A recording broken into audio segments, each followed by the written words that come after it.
deity for which you stood for 2 hours, 3 hours sometimes. In some temples, people stand there for 2, 3 hours, and you are pushed out within 1 minute moment you reach the center of it. You don't even have time to close eyes and open eyes. By the time you do this, you are thrown out. How will you understand that godliness?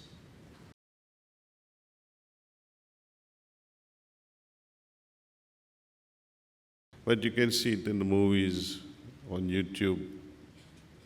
As soon as the baby is released from mother's womb, baby starts crying. It's a sign. Crying is a sign that baby is alive.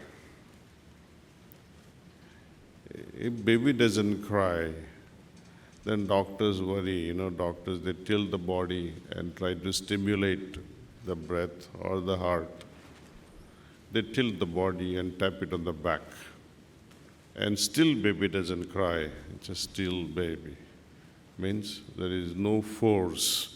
There is no life force in the baby. Without that life force, the whole family will cry. Mothers too. And such a powerful source is within us. And it remains with us until the last breath. We call such an entity as Atman. Doesn't matter what name we give. In English they call it soul. In Urdu we call it ruh. Some call it jiva. It hardly matters what we call that particular force, but it's within me.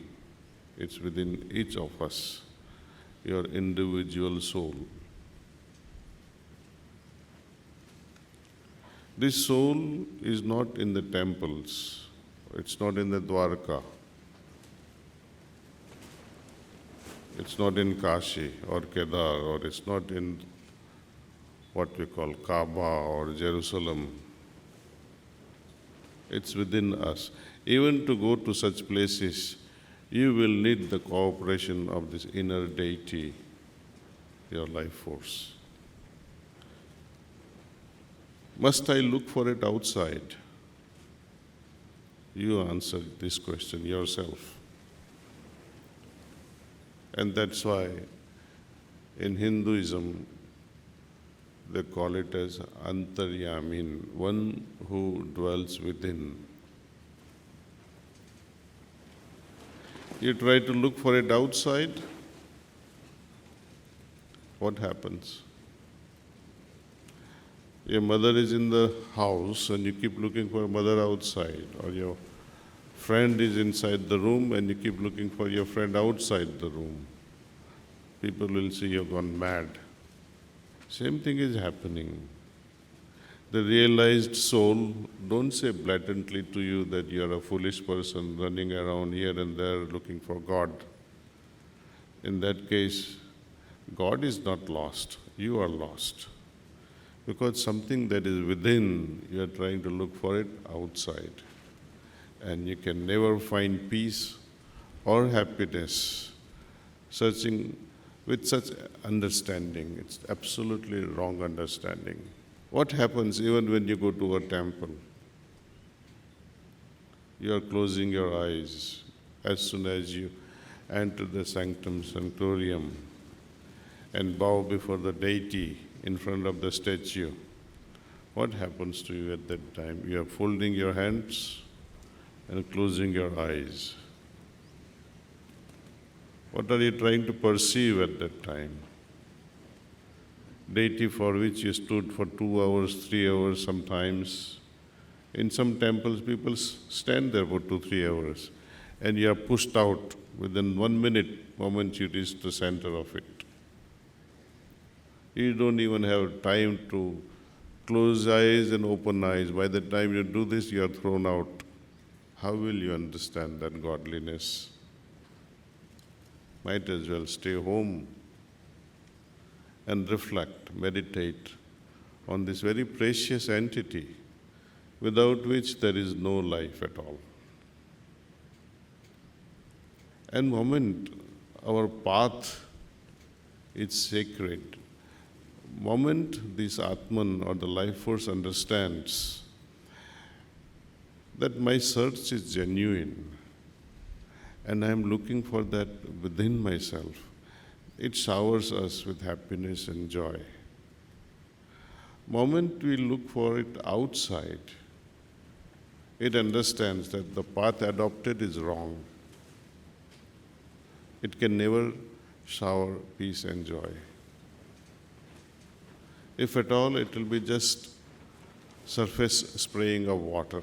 You feel cool just a little bit, just because you bowed your head in front of someone. If you had not done it, you would remain afraid. Oh, I went there, I could not bow my head, I did not light up the lamp. Why such a fear? Are you afraid of your father or mother when you love them so much? Then why be afraid of God? People are always afraid. If I don't do this, God might punish me. If I do this, God might reward me with something great. Maybe heaven, maybe success in exam, maybe a good job somewhere. What about those people who don't believe in God at all? In the Western countries, there are many atheists, and they are also very successful. So the success is not on the outside agency, it's on you, on your hard work. You study like crazy, and there are some students who miss out on their studies and they don't work hard. They visit temple more than others, hoping that the deity will help you pass. It's too late.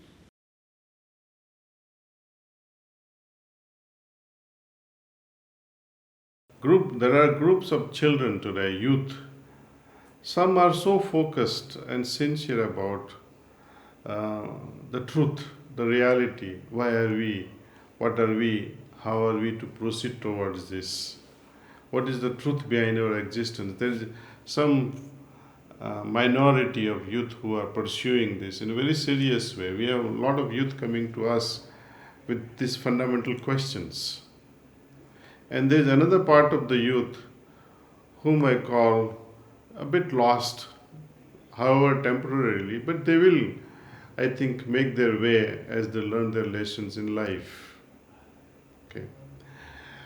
When they say, when a question arises, I don't believe in God, I think it's a right question. I don't believe in God because, as you say, I don't see it. But God is not a thing to be seen. God can be experienced only. There is no other way. Moment you bring God and bring Him into a form, how would you recognize? Someone asked my Guruji, can you show me God? His answer was very profound. He said, suppose if I show you God, how will you know it's God? Isn't it? So, and second thing, you ask any elderly person today, your grandmother or mother or, do you believe in God? And immediately what answer would she give you? Perhaps she might even slap you even though you are grown up. Why are you asking me such a question? Don't you think I believe in God? When you ask such a question, they think you are attacking them. But they get angry because they have no answer why they believe in God.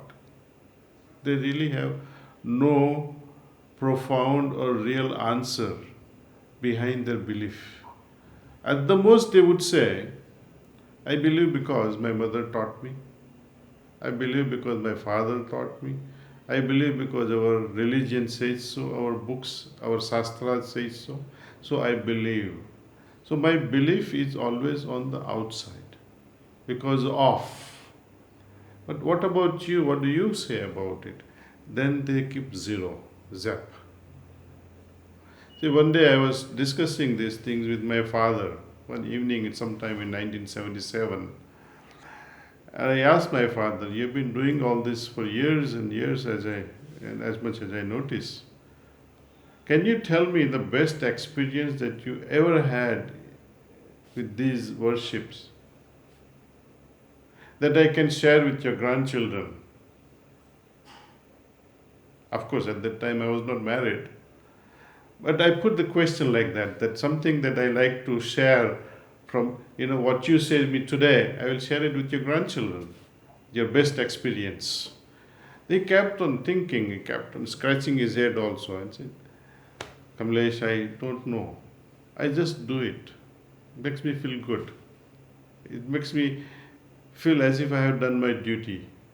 I said, "Towards whom? God is not asking you to do this or that. Why are you doing this? Have you felt anything out of it? Have you become anything after doing all this thing?" He said, "No." I said, "Then would you like to experience the presence of something very profound in yourself?" I said, "Yes." So I took him to one of the trainers nearby our village, and he sat in meditation. Simple form of meditation, the way you all do. Close your eyes and be receptive towards this incoming transmission with a thought that, my heart is being illuminated with divine presence, with divine light. That's all. And when the work was done on him by the trainer, this through yogic transmission, at the end of meditation, he started crying like a child. I was witness to it, see. And he said, "I wasted my life." I said, "How so?" He said, "Something that I had been wondering to experience, it has come true today in the very first session." I said, "Look, you should not feel bad that you should not feel like that you wasted your time. All those things have prepared you for this moment. It is not that religion is bad. Religion prepares us. But we should always be open for spiritual experience. You see? All these murtis, nothing wrong with it. They are akar. It gives us a direction that move in this direction. But these akar are human-made. Like when this Mahabharata movie has spoiled my imagination of Lord Krishna, because each time I think of Lord Krishna, this actor comes in my mind who played the role of Lord Krishna. And many a times, even Ramayana or even Mother Sita would come in the form of that actress. Now, is that real? No. And we keep on creating images or photographs of these lords. In the images portrayed by these cinemas. Similarly, the artist imagination through a murti. But when I encounter godly presence in my heart, it will not be through any form. Because divine presence is always beyond forms. They say we go beyond akar into nirakar. And still further, we transcend all these things. So I think there is a beauty behind all these things, you see. Though religion gives us a direction, we should not stop there. We should try to go further, venture. As they say, it's an inner spiritual adventure. Did you know meditation can reshape your brain? Click on the video to explore the science behind it.